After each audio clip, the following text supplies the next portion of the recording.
नमस्कार, राज हिंदी क्लासेस में आप सभी का स्वागत।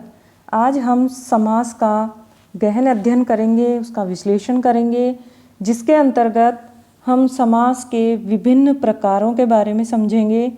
क्योंकि कहीं समास का 6 प्रकार बता दिए जाते हैं, कहीं 4 प्रकार बताए जाते हैं। ऐसा क्यों है? और प्रश्नों के प्रकार देखेंगे कि किस प्रकार से परीक्षक हमें अलग अलग प्रश्नों में भ्रमित कर सकता है। विभिन्न समास हैं, जैसे दो समासों के बीच में अंतर, क्या क्या अंतर हो सकते हैं। इसके अलावा हम बहुत सारे उदाहरण विग्रह के साथ देखेंगे। इससे पहले हमने समास की परिभाषा और समास के भेदों को समझ लिया था। उदाहरण के साथ शॉर्ट में किस तरह से याद करें वो हमने देखा था। यदि आपको व्याकरण के सभी वीडियो चाहिए तो व्याकरण का लिंक डिस्क्रिप्शन में दिया हुआ है नीचे, जिसमें जाकर के आप सभी वीडियो देख सकते हैं। तो चलिए शुरू करते हैं। सबसे पहले हम देखते हैं समास के प्रकार। समास के हमने 6 प्रकार पढ़े थे।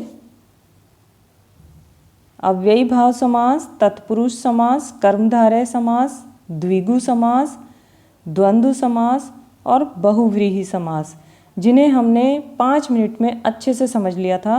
आज हम देखते हैं कि पद प्रधानता के आधार पर समास को 4 प्रकार का माना गया है। यदि आपसे प्रश्न पूछा जाए तो 4 प्रकार उत्तर कब आएगा?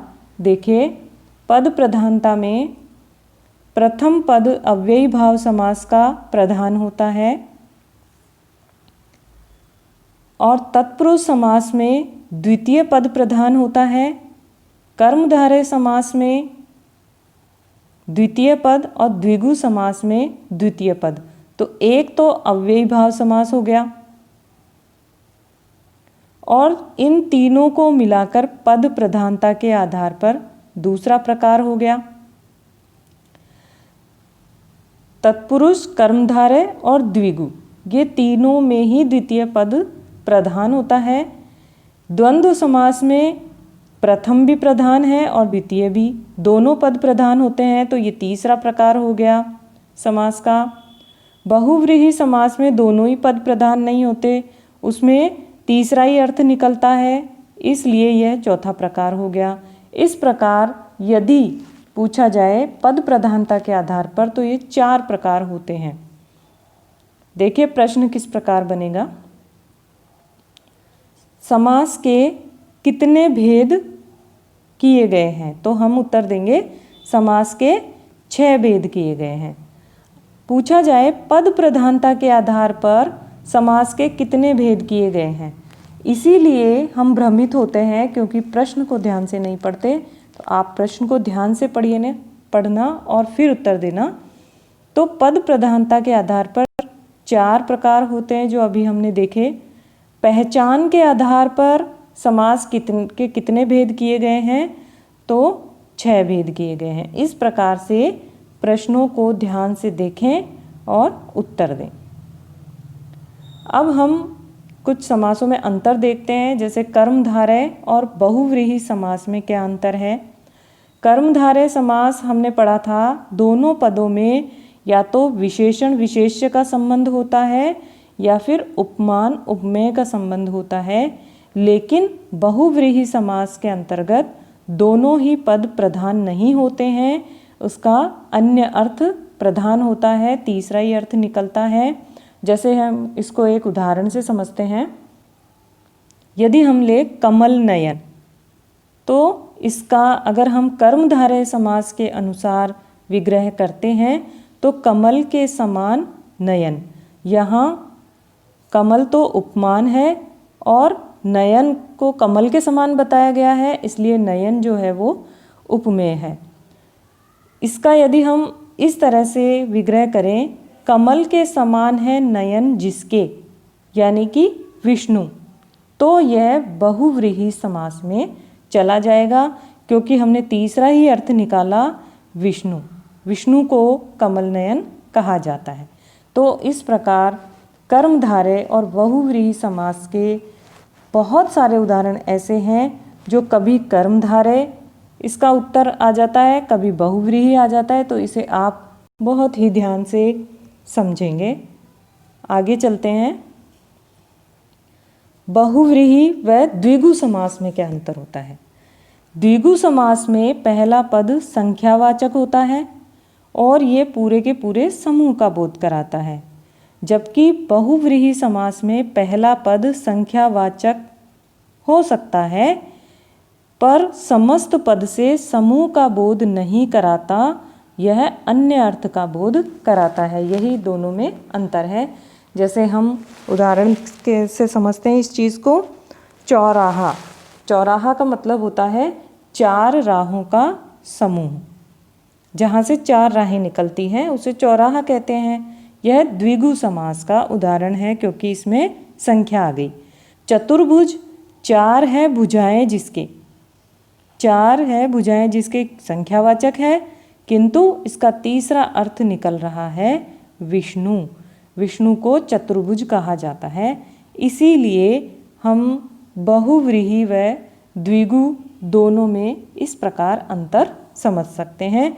कभी यह उदाहरण हम द्विगु में लेते हैं, कभी बहुव्रीहि में लेते हैं। ये हमारे प्रश्न की प्रकृति पर निर्भर करता है। संधि और समास में क्या अंतर होता है?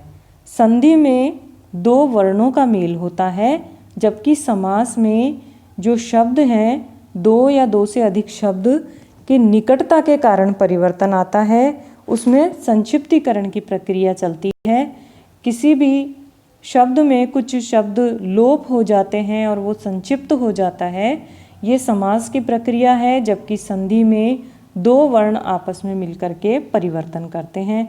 जैसे यदि हम लंबोदर देखें, अगर संधि विच्छेद करें तो लंबा धन उदर, इस तरह से लंबोदर का संधि विच्छेद किया जाएगा, जबकि समास का विग्रह किया जाता है। यह भी एक अंतर है, संधि का विच्छेद और समास का विग्रह। लंबोदर, इसका विग्रह कैसे करेंगे? समास विग्रह, लंबा है उदर जिसका, इस प्रकार इसका करेंगे तो संधि और समास में अंतर इस प्रकार स्पष्ट होता है। अब हम सभी समास के पूरे 6 समास लेंगे और उनके जितने भी प्रकार के उदाहरण परीक्षाओं में पूछे जाते हैं उनका विग्रह करके हम उन्हें समझते हैं। थोड़ा वीडियो लंबा हो जाएगा, लेकिन आप बिल्कुल धैर्य से देखेंगे तो एक भी प्रश्न इस वीडियो के अतिरिक्त नहीं पूछा जाता किसी भी परीक्षा में।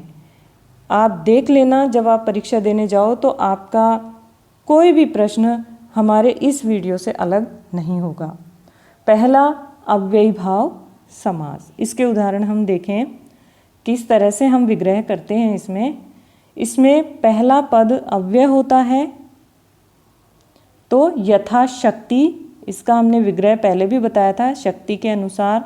तो इस प्रकार के जितने भी शब्द हैं उनका विग्रह इसी तरह से किया जाएगा। यथा स्थान, स्थान के अनुसार। यथा योग्य, योग्यता के अनुसार। यथा मति, मति के अनुसार। यथा स्थिति, स्थिति के अनुसार।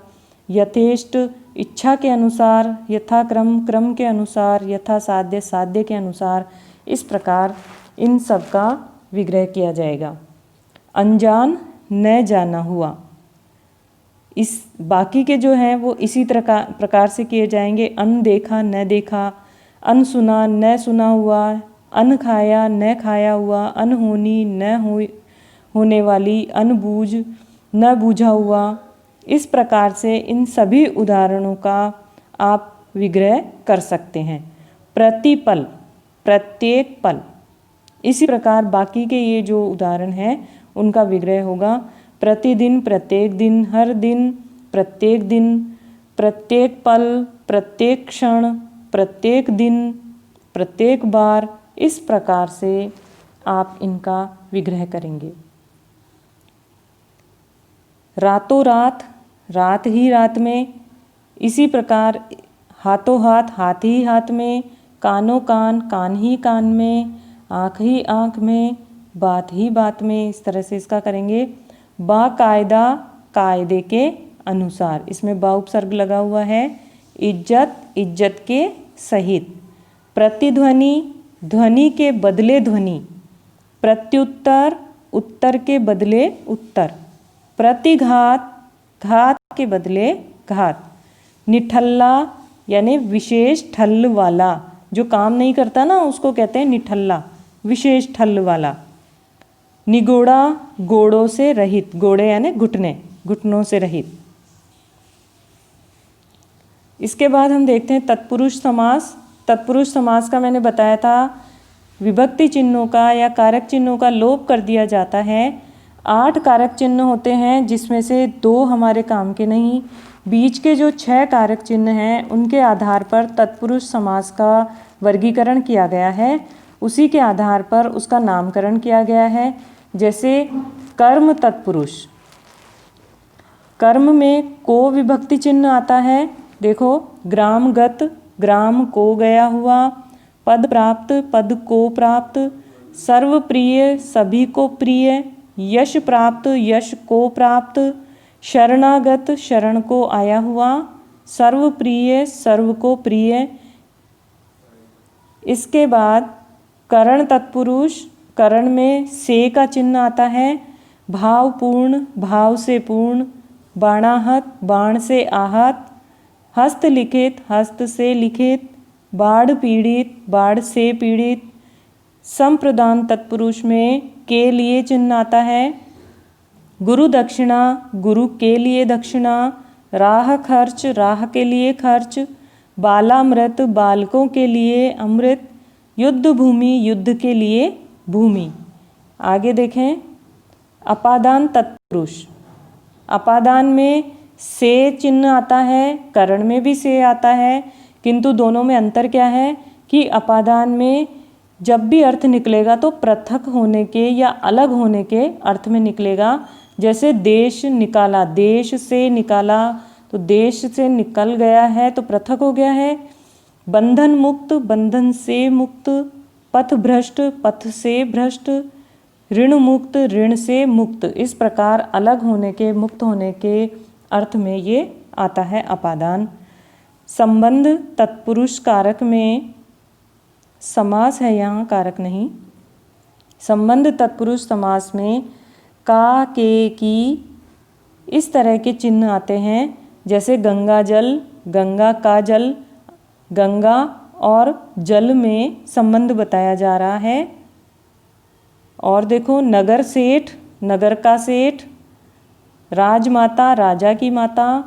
विद्यालय, विद्या का आलय। इस प्रकार 2 संज्ञा शब्दों का जहाँ पर संबंध बता दिया जाता है वहाँ इस प्रकार के चिन्ह संबंधवाचक तत्पुरुष समास होता है। अधिकरण तत्पुरुष समास, अधिकरण में पर चिन्हों का प्रयोग होता है।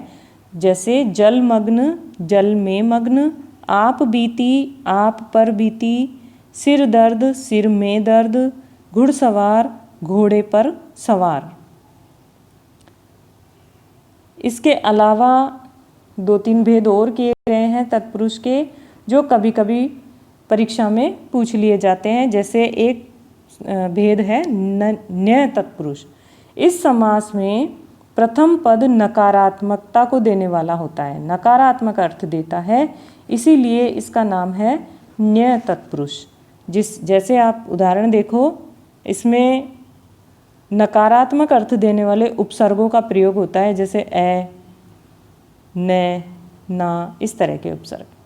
असत्य, न सत्य, इसका इस तरह से विग्रह करेंगे। अनुचित, न उचित। अधर्म, धर्म से रहित। अनादर, आदर से रहित। अनंत, अंत से रहित। नगण्य, न गण्य। नास्तिक, न आस्तिक। इस प्रकार इसके विग्रह किया गया है। इसके बाद एक महत्वपूर्ण है उपपद तत्पुरुष। उपपद तत्पुरुष क्या होता है? इसमें द्वितीय पद प्रधान न होकर उपपद या सहायक पद के रूप में काम आता है। जैसे जलचर, तो ये जो चर है ये है प्रधान नहीं है, किंतु यह जल के सहयोगात्मक रूप में, सहायक पद के रूप में यह प्रयोग किया गया है। इसका विग्रह कैसे करेंगे? जलचर, जल में विचरण करने वाला। इसी प्रकार बाकी इस तरह के उदाहरणों का इसी तरह विग्रह करेंगे, जैसे थलचर, थल पर विचरण करने वाला, नभचर, नभ में विचरण करने वाला, निशाचर, रजनीचर, इस प्रकार से इसका विग्रह करेंगे। चर्मकार, चर्म का कार्य करने वाला, इसी तरह से स्वर्णकार, कुंभकार, उसका कर सकते हैं। इसके बाद स्वर्णकार, स्वर्ण का कार्य करने वाला। जलज, जल में जन्म लेने वाला। यहाँ जलज में जो जय है वो जन्म लेने के अर्थ में है, जल में जन्म लेने वाला। इसी प्रकार जल के जितने भी पर्यायवाची हैं वो सब इसमें आ जाएंगे। नीरज, वारिज, अम्बुज, पयोज, तोयद, तोयज, ये सभी जल के पर्यायवाची हैं जो उपपद तत्पुरुष के उदाहरण हैं।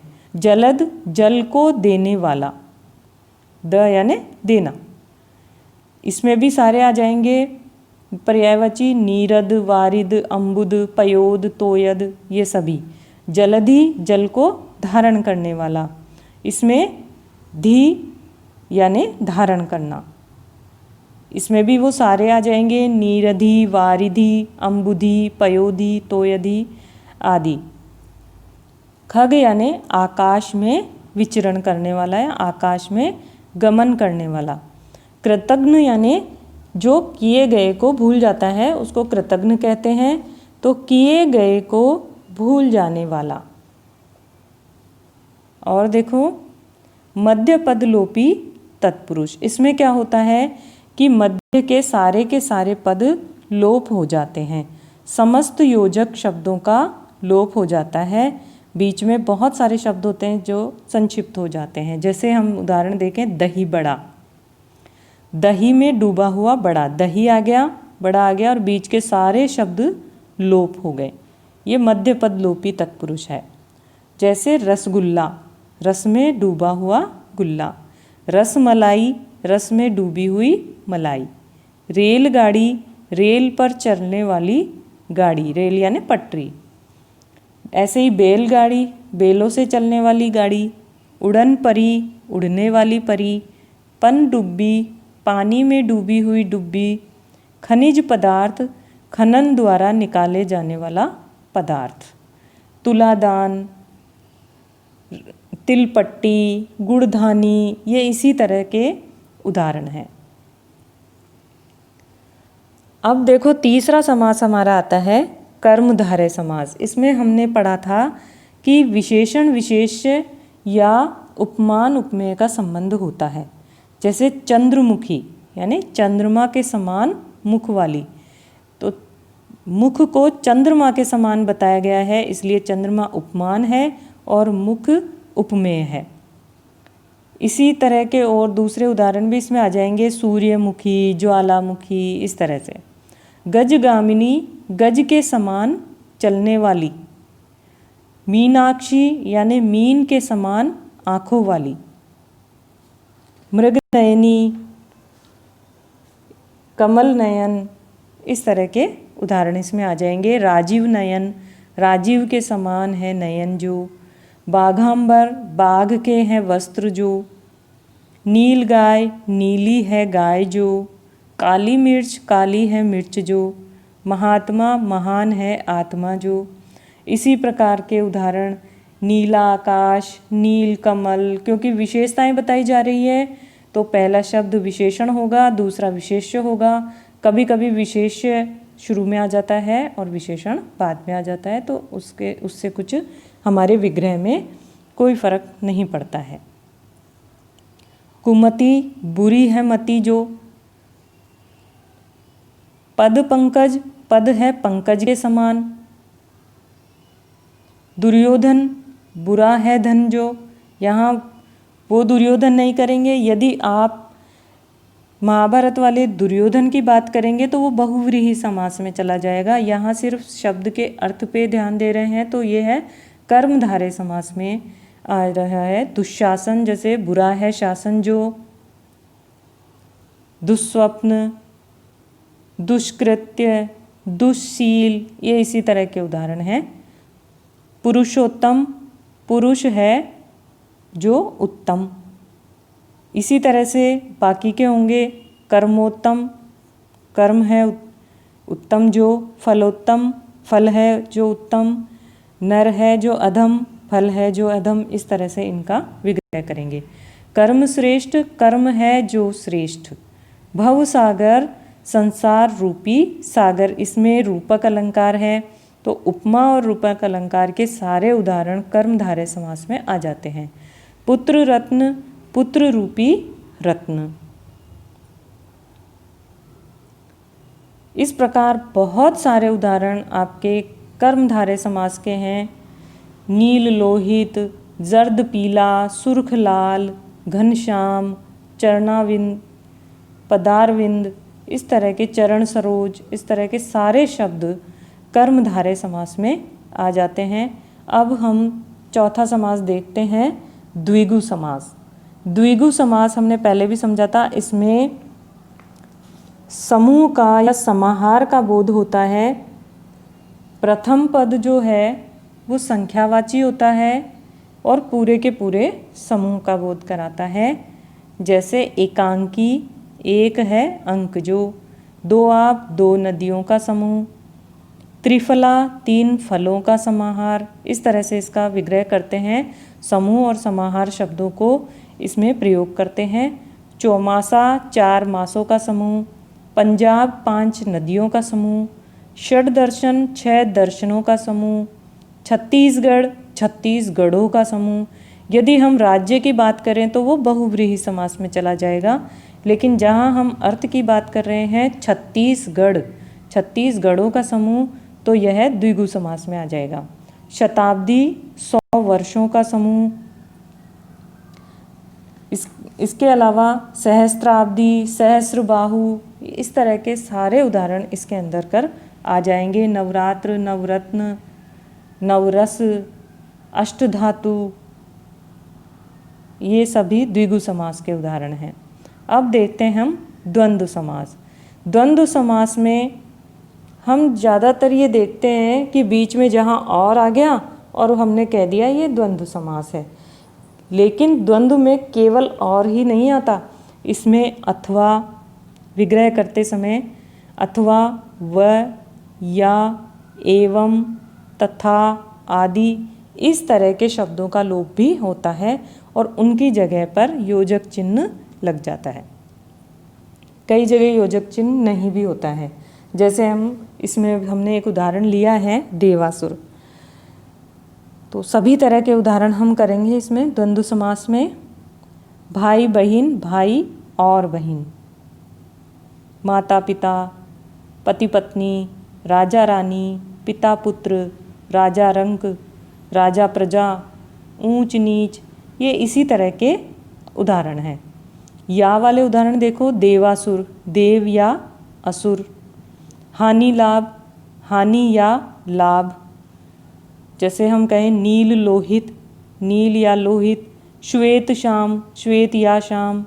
धर्म अधर्म, धर्म या अधर्म, ये विलोम अर्थ देने वाले हैं। हानि और लाभ जैसे विलोम है एक दूसरे के, तो जहाँ विलोम अर्थ देने वाले शब्द होते हैं वहाँ पर या योजक शब्द का प्रयोग किया जाता है। आगे देखते हैं चाय पानी। चाय पानी, इसका विग्रह कैसे करेंगे आप? चाय और पानी नहीं करेंगे, चाय पानी आदि, चाय पानी आदि। इसी तरह से बहुत सारे शब्द होते हैं। दाल रोटी, दाल रोटी आदि। घी दूध, घी दूध आदि। दूध दही, दूध दही आदि। दाल भात, दाल भात आदि। इस तरह से करते हैं जहाँ समूह का बोध होता है। एक और देखें, शान, शान नहीं होगा यहाँ, आन होगा, आन, आन, आन बान शान। इसका कैसे करेंगे? आन बान और शान। दो चार, दो या 4, 10 20, 10 या 20, 20 30, 20 या 30, इस तरह से हम करेंगे। 5 7, 5 या 7। 11 है, 11 को कैसे विग्रह करेंगे? 10 और 1, 10 और 1 11। 32, 30 और 4, 30 और 2, 34, 30 और 4, 44, 40 और 4, 66, 60 और 6, 93, 90 और 3। इस तरह से हम इसमें समास विग्रह करते हैं। अब अंतिम देखते हैं बहुव्रीहि समास। बहुव्रीहि समास के इतने उदाहरण हैं कि पूरे उदाहरण करना यहाँ संभव नहीं है, किंतु मैं जितने भी प्रकार के उदाहरण आपसे पूछे जाते हैं उन सबको मैंने समाहित करने का प्रयास किया है। जैसे यदि हम कहें एक दंत, एक है दंत जिनके, फिर हमें उत्तर मिलना चाहिए गणेश जी, तब ये बहुव्रीहि समास में आएगा। शैलजा, शैल से है उत्पन्न जो, जवाब आया हमारे पास पार्वती। त्रिनेत्र, 3 है नेत्र जिनके, यानी शिव जी। चतुरानन, 4 है आनन जिनके, यानी ब्रह्मा जी। इनको जितने भी भगवान के नाम हैं वो सब बहुव्रीहि समास में जाएंगे। वीणा पाणी, वीणा है पानी में जिनके, यानी सरस्वती। सरस्वती को श्वेत वसना भी कहते हैं, हंस वाहिनी भी कहते हैं। इसी तरह चक्रधर, चक्र को धारण करने वाले हैं जो, यानी विष्णु जी। तो उत्तर आना चाहिए हमारे पास विष्णु जी।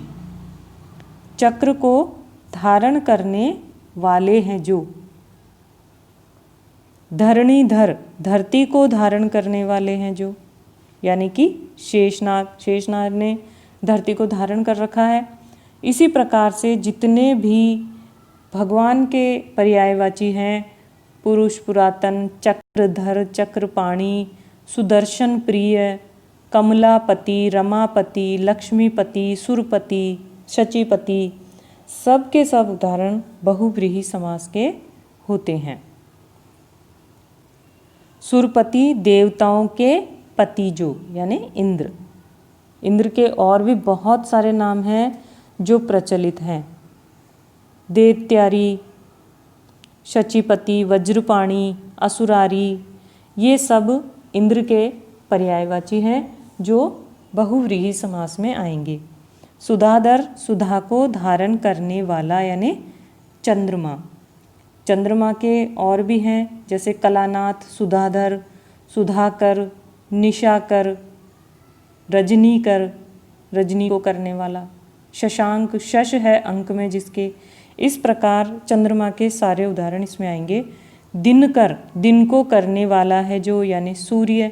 सूर्य के सभी, भास्कर, भास्पति, दिवाकर, ये सभी इसमें बहुव्रीहि समास में आएंगे। श्वेतांबर, श्वेत है वस्त्र जिनके, यानी जैन एक संप्रदाय है जो श्वेत वस्त्र धारण करते हैं, उन्हें श्वेतांबर कहते हैं। दूसरा है दिगंबर, तो ये भी बहुव्रीहि समास के उदाहरण हैं। रघुनंदन, रघुकुल के नंदन है जो, यानी श्री राम। श्री राम को रघुकुल भूषण, रघुकुल तिलक, जानकी वल्लभ, इस प्रकार से राजीव लोचन, इस तरह से सारे उदाहरण इसमें आ जाएंगे।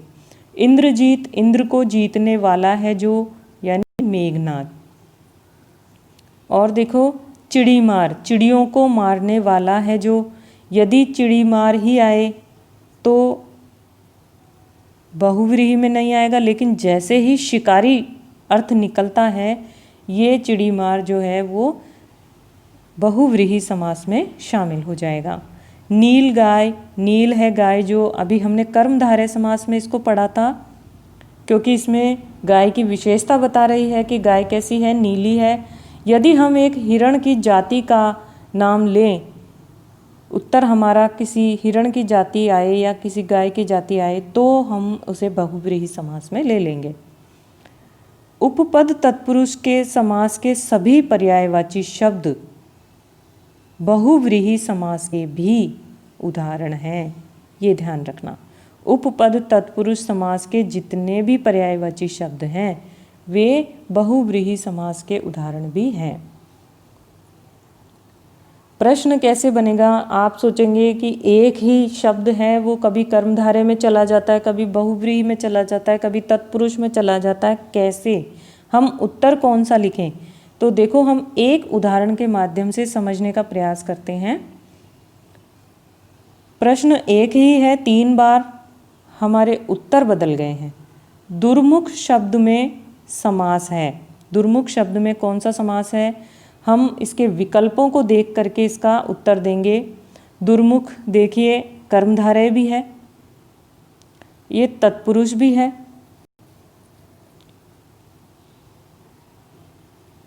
ये बहुव्रीहि भी है।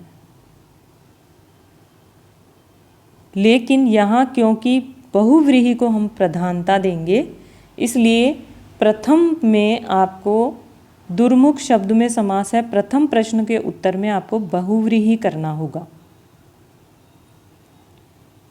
बहुव्रीहि इसका उत्तर होगा। दूसरा प्रश्न देखते हैं। दुर्मुख शब्द में समास है। अब इसमें बहुव्रीहि आपके विकल्पों में है ही नहीं, तो बहुव्रीहि हट जाएगा और यहाँ आपके आ जाएगा कर्मधारय। दूसरी प्रधानता हम कर्मधारय को देंगे। तीसरा प्रश्न देखो, दुर्मुख। दुर्मुख में कर्मधारय और बहुव्रीहि दोनों ही नहीं है, तो इसमें उत्तर हमारा होगा अव्ययी भाव समास, क्योंकि इसमें दुर उपसर्ग आया है और अव्ययी भाव समास में प्रथम पद उपसर्ग होता है। इस प्रकार एक ही प्रश्न के 3 अलग अलग उत्तर हमने देखे। तो आप परीक्षा में जब भी प्रश्न का उत्तर करें तो सबसे पहले प्रश्न को समझें और उसके बाद उनके विकल्पों को भी समझना उतना ही आवश्यक है, तभी आपका समास बिल्कुल सही होगा। अन्यथा पूरे उत्तर आपको आएंगे, लेकिन आते हुए भी आप जल्दबाजी में गलत करके आ जाएंगे। तो जल्दबाजी मत करना, धैर्य से सभी प्रश्नों को ध्यानपूर्वक पढ़ के, विकल्पों को पढ़ के तभी आप उत्तर देना। इस प्रकार आज हमने समास का गहन अध्ययन किया। ढेर सारे उदाहरण हमने देखे। जितने उदाहरण आप करेंगे, जितने विग्रह आप करेंगे, उतने ही आप समास में महारत हासिल कर लेंगे। तो आपको यदि वीडियो पसंद आया है तो सब्सक्राइब करो, लाइक करो और शेयर भी करो। धन्यवाद।